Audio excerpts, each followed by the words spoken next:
All right, we're gonna be testing out this Redodo 100 amp hour, low temperature protected lithium iron phosphate battery. So like I said, it's a 12 volt battery, 100 amp hours, gonna have 1280 watt hours of capacity inside of it. And it has a low temperature protection. If you're wondering what that is for, so you don't charge it when it's below freezing, because that could mess up your Life Power 4 batteries.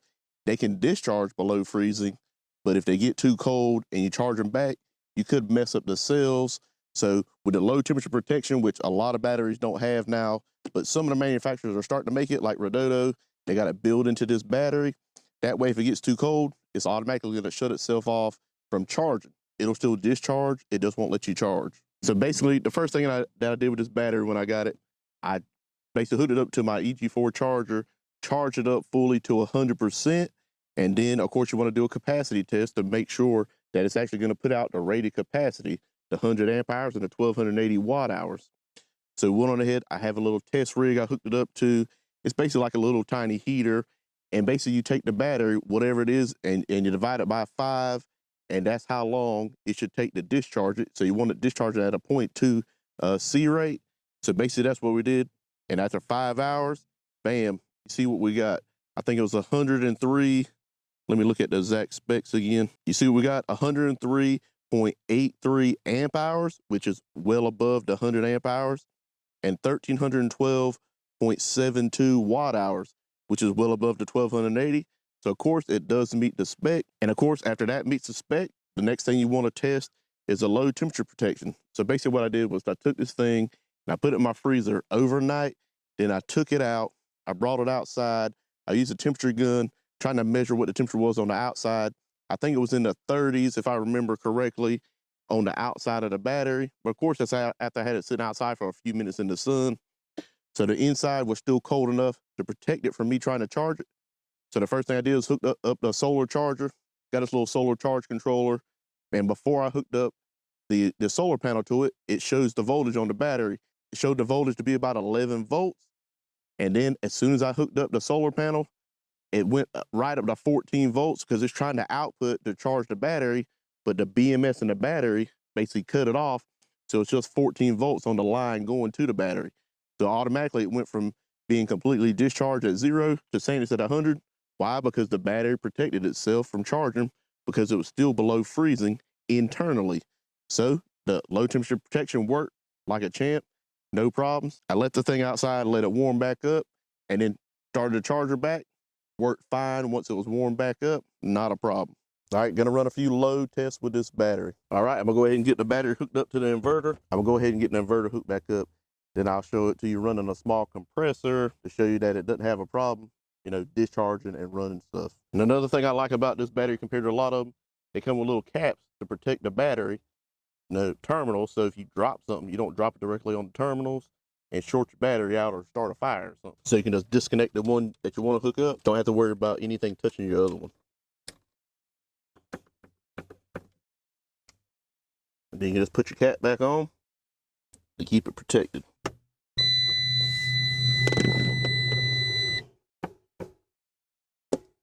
So as you can see, we got it all hooked up.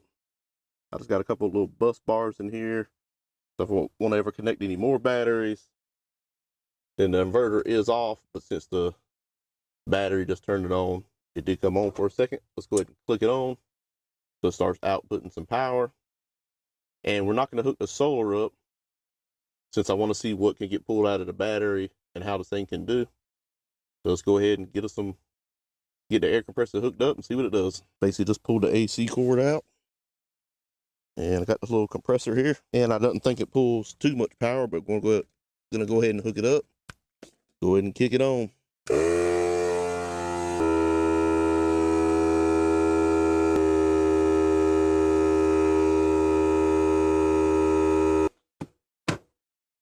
So as you can see, turn it off. The load went down to 0 watts.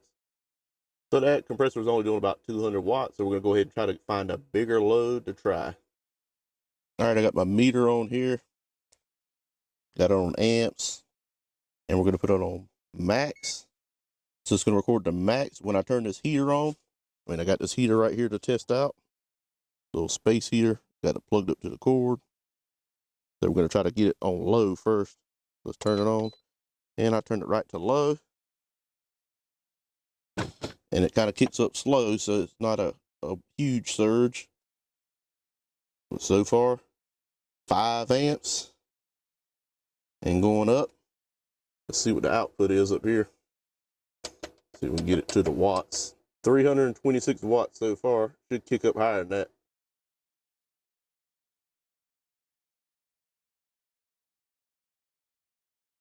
Slowly going up. So low, I thought it'd be about 750 watts. So right now pulling 7.4 amps. At least that's the max. And it's still going up. Go ahead and kick this thing on high. Probably too much for this inverter. So the inverter might kick out before the battery does, of course. So we'll try it. Take it up to high. See what the low goes to. It's already up to 800. Hadn't kicked out yet. 1 kilowatt output. Oh, overload. Think it kicked out. But pulling 26. So it's still on. Oh, it faulted out finally with the inverter. But pulled 27.5 amps out of the battery without any problems. Just my inverter is only a 1,000 watt inverter, so it kicked out. Reset my thing here. Put it back on max.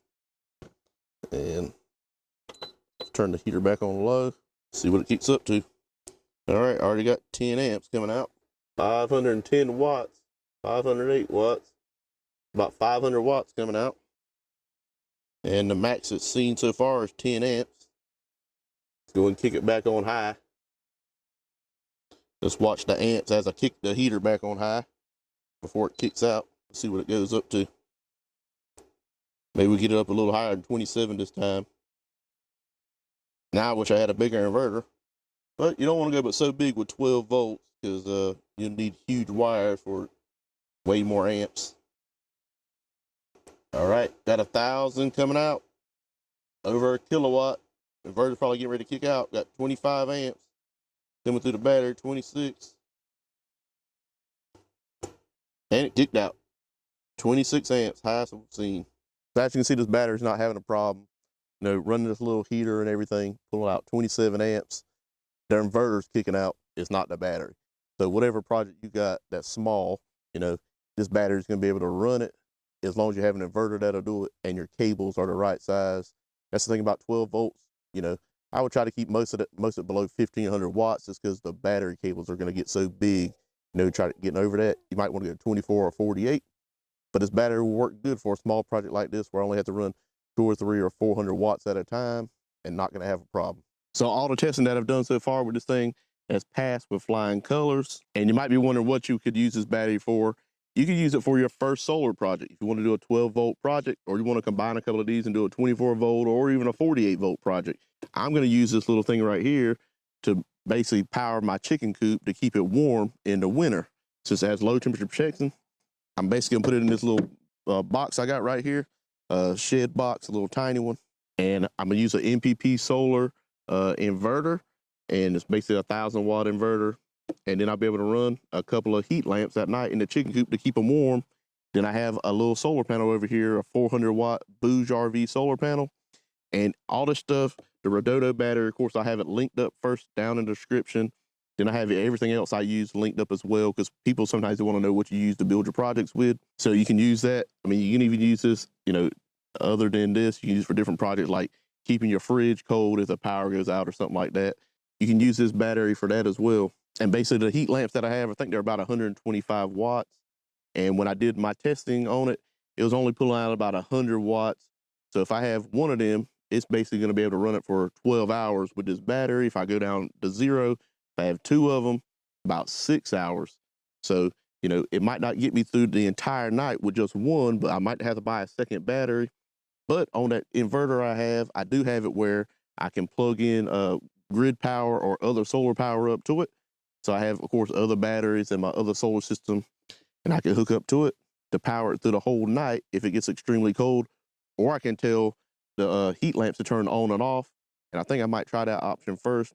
Basically just hook up something make them turn on and off throughout the night just to keep it a little warm in there so they're not freezing when the temperatures get way below 20. And of course, Redodo's had a bunch of sales going on, and I haven't had a chance to put the video out. I have been testing this thing out.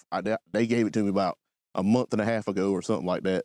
And I'm definitely sorry for getting the video out late, but I just been too busy working. And so now I finally got some time off.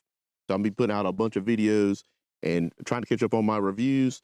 But, you know, I'm not just reviewing this stuff. The stuff that I'm getting, I'm actually using it. So, you know, Redodo, this is the second battery they sent me. Of course, you've seen it. I used a 50 amp hour, my other little build I had, you know, but they make good stuff and they all meet the capacity that they're rated for. So if you're interested in it, these are a great price. And especially during the Cyber Week and Black Friday and all that, the prices have been even better. So that price should still be going on right now when I post this video. So go ahead and hit up that link down in the description. And if I still have the code, I'll put it down in the description so you can get an extra discount off of this battery. All right, a few more things with this battery.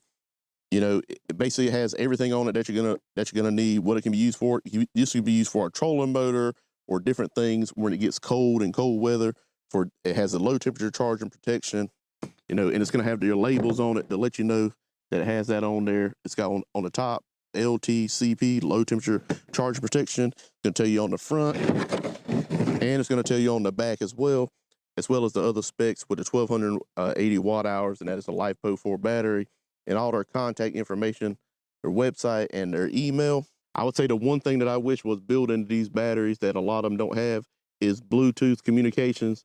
I wish they had an app, had Bluetooth communications, so you can see all the internals of the cells, each individually on the app. You know, I have some batteries that do that. Redodo's, I think some of their batteries do that, but it just depends on which versions you get. They all don't have it. This one does not, but I will check again and verify, but I don't think it does. I didn't see anything about it in the manual. That's another good thing about Redodo. They do have good manuals. You know, they're packaged well. You know, I unboxed it so long ago that I've already threw the box out. I guess I should have kept it for the video. But, you know, you can look at some of my other Redodo reviews and see the box and the manual and all that stuff that comes with it and see that it's good to go. And remember, if you like this kind of video, hey, go ahead, hit that subscribe button, hit the like button, and thanks for watching.